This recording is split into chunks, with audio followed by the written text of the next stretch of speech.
Over the last 5+ years, I have seen thousands of new entrepreneurs successfully build their own online businesses and make the transition from employee to entrepreneur. Today, I'm going to share with you 4 shifts that every successful student, client, friend, colleague I've worked with has had to make to be able to make that transition successfully from employee to entrepreneur. It's not just about the strategies and knowing what to do. I cover all of that in a lot of my other YouTube videos. What this is about the inner work, the way you think, which without you will not succeed no matter how much action you are taking. And again, as I mentioned, I have worked with people who were successful in corporate, had great jobs, but because they weren't able to make these 4 shifts, were not able to successfully transition into entrepreneurship. I want to make sure that we avoid that for you, because these shifts and transformations are absolutely possible for every single person if you make the decision and notice and make these shifts. So let's get right into it. The first shift that you have to make to be able to shift from employee to entrepreneur is the shift of embracing, once again, a beginner's mindset. And here's what I mean. So you've probably worked really hard in school, in your career, to be able to get to where you are now in your job. And you probably have a degree of seniority and success, and you're pretty established. However, even though when you are starting a business, you are most likely taking the skills you've built through that career, guess what? You are essentially starting from ground zero. And that is hard. You are starting online from where nobody knows you from anyone else. They don't know all the amazing things you've done in your corporate career. And they don't know anything about your trustworthiness, your credibility, your authority, anything. So you have to really be able to let go of kind of the pride a little bit of, hey, I've already done this in my career. Why is this easy for me? Because you're starting from ground zero once again. Not only that, but you're also really drinking from the fire hose in terms of learning all of these new skills that you have to know in order to succeed as an entrepreneur. So what do I mean by that? You have to learn to market yourself. You have to learn to make sales. You have to learn to write content for your business and share it online. Those are just a few of the top skills that you have to learn and master as an entrepreneur. And because of that, all of this is basically like you're starting at the intern level, ground zero, at a brand new job. And so what really separates my most successful students from those who kind of maybe trudge along, maybe get a client or two, is this mindset where you have to let go of, why isn't this easier for me? Why aren't people rushing to buy from me because I'm so successful at my job? I can charge this much at my job, right? People are lucky to be able to buy that from me, to, I get it, I'm earning my stripes again in a new setting. Not only that, but really my top students become obsessed with learning. There was something that happened a while back that I noticed where one of my top coaching clients, she was one client away from herself from selling out her one-on-one packages. She'd be totally booked. And she was a career coach. And so what she had been doing, I noticed, was that I would keep on getting notifications on my Facebook newsfeed about posts that she'd liked. Posts sometimes even from months or years ago. Little comments that she would write on my posts, on my content, my YouTube videos, my blogs, all of that. And what she was doing, what she was obsessing over and absorbing all the information. She was studying.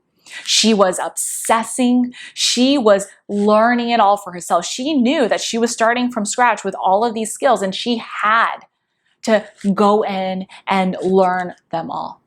So she embraced that beginner's mindset, even though she had been really successful in her career, and she could easily have said, I'm already so successful in my career, people should just want to work with me, period, the end, and it should be easy. No, she thought, okay, I know that I'm earning my stripes again in this new setting. Even though I have my career experience, I'm starting a new coaching business. And I need to learn how to navigate the online world. I need to learn how to market myself, how to sell myself, and I'm just gonna be in it and absorb it and notice every single thing. I did the same thing myself when I started my first online business a good while back. I was taking my job skills in digital advertising and translating that into a digital advertising consulting business. So what did I do? I didn't just sit there and say, okay, let me just write some posts and people should naturally flock to me. I knew I had to work on my copywriting skills, marketing, showing up on, there was no Facebook live stream at the time, really just on videos. So Periscope, videos, those things, really being able to connect with people. I knew I had to be able to do that.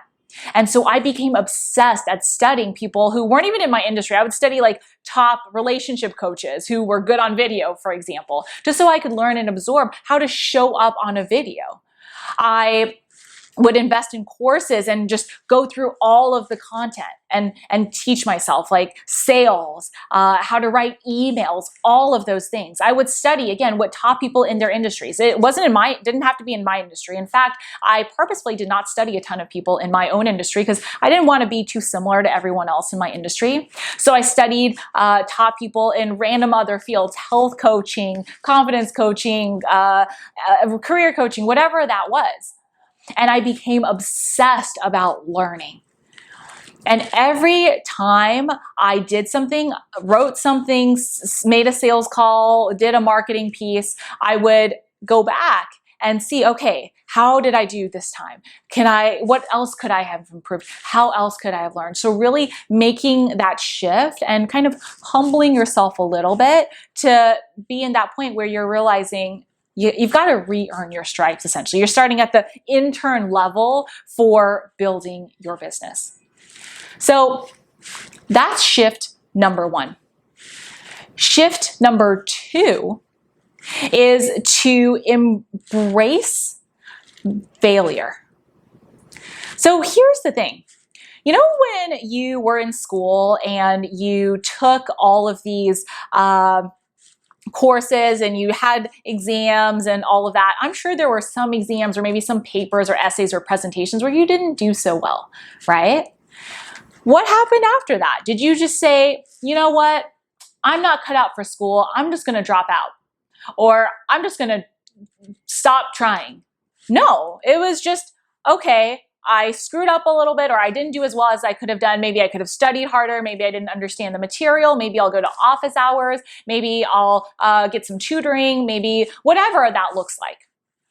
But you didn't give up. You just saw, okay, sometimes getting bad grades is a part of the process, right? And you built that into your ability to continue to go on and improve in school.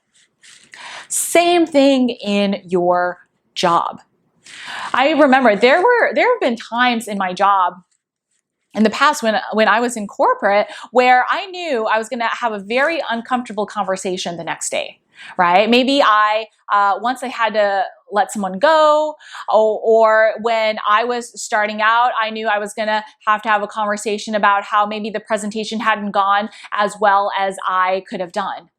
Just small uncomfortable things. Or where once I knew I was going to have to talk to my manager about getting a raise or getting more recognition.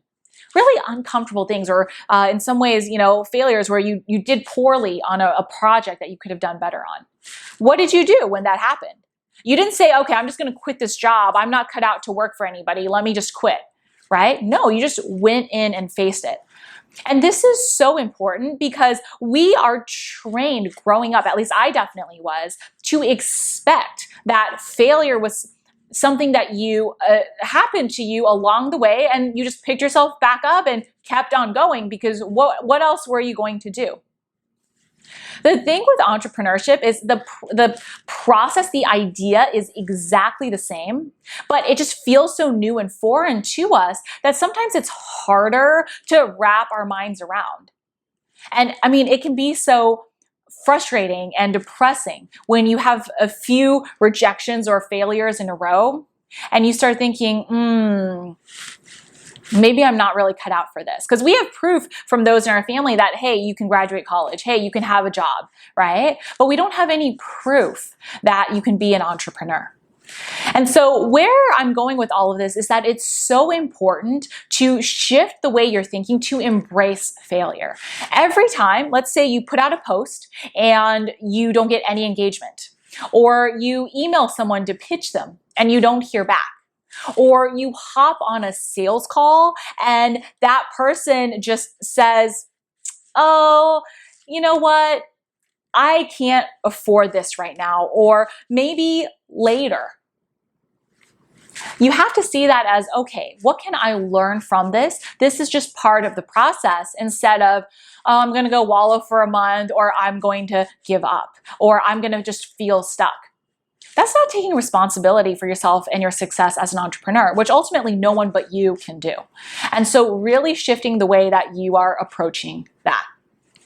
So that's the second reframe that is massively, massively important in terms of transitioning successfully from employed entrepreneur. If you don't have that, even if you know what to do, look, guess what's going to happen? You're going to do something, right? It's not going to go as well as you'd like, and then you're not going to know what else to do. Whereas once you shift this thinking, it becomes about, okay, what can I improve? What can I learn from this? How can I do this better to get the result that I want? So that makes a massive difference. Shift number 3 is to become comfortable with selling. Essentially selling yourself, your products, your offers, your brand, whatever that is that you're selling in your business. You have to be so comfortable, feel so good about it. And I'll tell you, this was one of the hardest ones for me to do. Because I grew up in a very traditional Asian immigrant household where, I mean, even when it came time to do fundraisers, like the ones, you have to do in high school and, well, really throughout middle school and elementary school, like selling gift paper or pens or anything, my parents would say, don't do that, right? Selling is, essentially they would be saying selling is bad. And I remember there was this once where and I think junior year in high school or senior year, basically they told us, if you sell 20 pens, you can get a free prom ticket. And prom tickets were like $100. I knew there was no way my parents going to pay that for me. And so I busted my butt off. And actually one of my neighbors, our neighbors, was really nice and took the pamphlet to her job and helped me sell essentially like 19 pens. And some of my other neighbors probably felt bad for me and were being nice and bought a pen or two as well. I was 1 pen short of making those 20 pens. And I went and asked my parents, hey, can you just bring this to work and make one sale? I'm sure there's someone there who would be fine buying a pen, because I know you guys have bought stuff from their kids. And my dad just would not do it, because he is so uncomfortable with making sales. And I share that so that you can understand that's the environment I grew up in. That's the mindset around selling that I was used to as well. So not a very comfortable place to start. I just thought, okay, selling is like being this really salesy used car salesman. That obviously doesn't serve you, because when you are in your own business, if you're not selling what it is you've got to sell, guess what? No one else is going to be selling it for you. You've got to be comfortable making that transition into realizing, and here's the key that really shifted things for me. When I started realizing, look, there's nothing wrong innately with selling. Because what is selling? It's you saying, hey, I've got this thing for you. If you want it, you can buy it and I will help you. If you don't want to buy it, great. Have a great life, right? And there's nothing wrong with that, because your customers, everyone is an adult who is capable of making their own decisions. And when you look at it from that point of view, what that does for you is it helps you shift from, okay, I'm just providing something that some people will want to buy. Think about it. When car manufacturers sell cars for tens of thousands or hundreds of thousands or even millions of dollars, do you think they feel guilty? No. People line up to buy those cars at all different price ranges because they want it. Same thing for like designer handbags, right? Handbags that go for hundreds to thousands to tens of thousands to hundreds of thousands of dollars. You think the makers, the CEOs of that handbag are feeling guilty? No. Because it's not like they're saying, hey, you have to buy this or else your life is going to suck. It's if you want it, it's awesome. And this is the value I assign to it. If you want to have it for yourself, here's how you can get it by buying it. And I really had to work on my mindset and the way I thought about that. But once I realized that, it became about, okay, it's the same thing for me. At the time, I could help someone with their digital advertising. Okay, great. If you want my help with that so that you can run your campaigns and get more leads and make more sales in your business and all of that, great. Here's how I'll help you. What do I ask for in return? The money to pay me, right? Because it's an exchange of value. Nowadays, it's the same thing for me. If you want my help to build your own online business, go from employee to entrepreneur, great. Here's my courses, here's my coaching, lots of different ways to get that help. And if you don't want it, that's fine too, right? And it's the same thing no matter what industry you're in. But it's about reframing that to, hey, there's nothing innately wrong with selling. It's only when you try and force people to buy or you use really gross tactics, right? We're saying you have to buy now or else your life is going to suck, or you try and pressure people into selling or into buying from you, or you're trying to do something that just doesn't feel good, right? That's separate from selling itself. That's just using bad tactics to sell. And so when you reframe it that way into, there's a difference between selling done well and using sleazy tactics, and I'm going to feel good about selling well. Because guess what? If you can help someone lose 20 pounds, if you can help someone find their dream job, find the love of their life, they want that. They want your help with that. And so they're going to be happy to pay you so that they can have that result. And so each time, I will tell you, this took a really long time because that was decades of my upbringing. Selling is bad, selling is bad, selling is bad. So it wasn't like it just happened in an instant. But I got through it over and over. And each time I was selling, I was sharing a post, selling my services, I would say, hey, the people who don't want it, great. They're going to be fine. But the people who want it, who want my help with this, they're going to see that this is how I can help them. That shifted my reframe. And I would remind myself, hey, there are people buying $100,000 cars. There are people buying $100,000 handbags. So there's no need to feel bad. It's just about me putting it out there, and who wants it will want it. When you reframe it around that, because they want that result, because they want to pay for it, it becomes about, okay, then it's my job to put myself out there and connect with people who want it so that we can have that exchange of value. So that, to be honest, I think I would say that was one of the hardest shifts I had to make in terms of my thinking, which affected the way I was able to sell, the way I showed up, the way I employed wrote different pieces of sales content and promotions, right? So you can see how this really ties into everything. So that's shift number 3. The fourth and final shift that is so essential is to become at peace, to become comfortable with money. My gosh, this was even harder for me than becoming comfortable with selling. And the reason for that is because, again, I grew up in this household where my parents, they had worked their butts off to come to America. They had worked their butts off to get jobs, to pay for, to bring up my sister and me, and to pay for our education and all of that. And so we grew up not going out to eat, not going to the movies, being really frugal. I saw my parents wearing the same clothes for decades, right? That was the mentality I grew up with. And so it was, money is scarce, money is hard to earn, you should be lucky for everything you make. And when you have that, you should feel lucky for everything you make. And when you grow up with that mentality, what does it do for your ability to make more money in your own business? It completely shuts it off, because all day long I was thinking, oh, it's so hard to make money. How can I sell it to people? How can I sell this to people? How can I feel good about it? What right do I have to sell it, right? I'm only worth so little money according to my parents. They told me actually my salary was more than I was worth. So in my mind I was thinking, how can I possibly charge this to other people if I'm not worth that? My gosh, I mean, that, to be honest, took me years and years, and it's still a process I'm working through, becoming more and more comfortable with money and realizing that money is not good or bad either way. It's a tool. And I say that now, and there's still a part of me that's like, oh, really? Or, oh, really, Luisa, do you really believe that?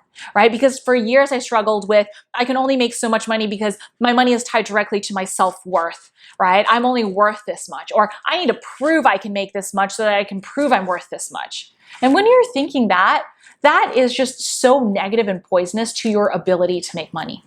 So what did I do to be able to shift this? I did a few things. The most powerful exercise I've ever done around identifying the way I think about money was to essentially number a piece of paper 1 through 100 and write down 100 memories that I had about money.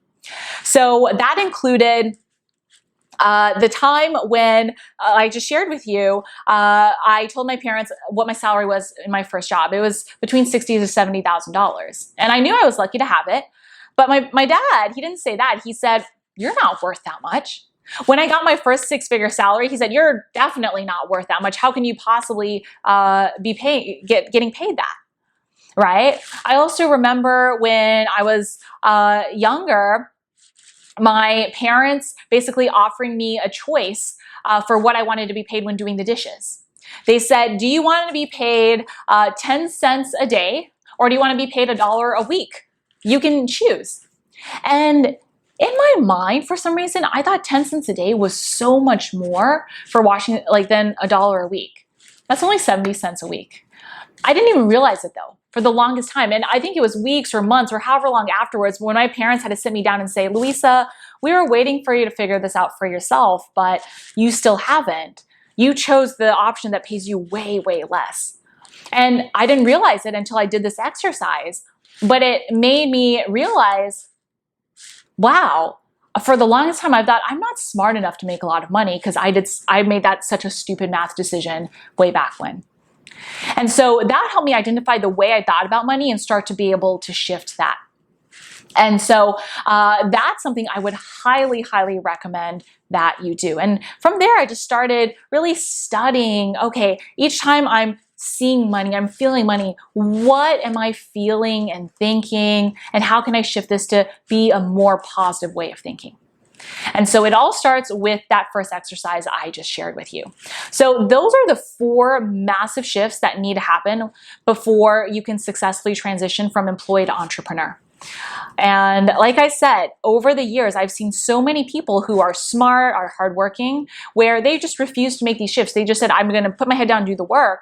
But the way they were thinking internally, as you can see from the way we just talked through, was so negative, right? They weren't comfortable selling. They weren't comfortable with money. Every failure set them back where they would just stop working on their business for weeks or months. You can see how that massively slowed down their progress versus you might see someone who had less money to start with, maybe weren't as successful in their career, but they were like, I'm all in. I'm going to make these 4 shifts. I'm going to listen to what you've got to say, Luisa. They made these shifts. They worked on it. And then they went out there and doing all the other strategies and tactics and things I talk about really allowed them to build their business that much faster. So I really, really hope that you absorb this, listen to this a few times, and so that you can start making these shifts for yourself. Okay. So if you are ready to make these shifts, if you're ready to also have the strategy to work on building your business and successfully going from employee to entrepreneur, I've got 2 really great things for you. One is my next video, or the next video that you should absolutely watch, you're going to love, on the top 3 fears that every new entrepreneur pretty much runs into and how to overcome them. Some really great tips for you if you're feeling the not so confident, the doubts, the fears that really every single new entrepreneur feels into. So it's on the screen. I'm not sure if it's on this side or that side, but you should see it and you should be able to click on it and watch it right away. I've also got a great PDF on my blueprint for building a 6-figure business that replaces your 9-to-5. And the cool thing is, not only is it a blueprint for a 6-figure six-figure business. It's a blueprint for building one before you leave your job so that you are able to replace your salary and leave with security, knowing your business is making money instead of burning the bridges and wondering how you're going to pay the bills next month if you turn in your notice today. Again, that link is either going to be somewhere on the screen or in the description below. Make sure you check it out to get that free PDF. All right, that's it for today. If you found this helpful, make sure you hit the subscribe button to be notified every week when I release a new video on building your own online business and going from employee to entrepreneur. Thanks so much for watching, and I will see you next time.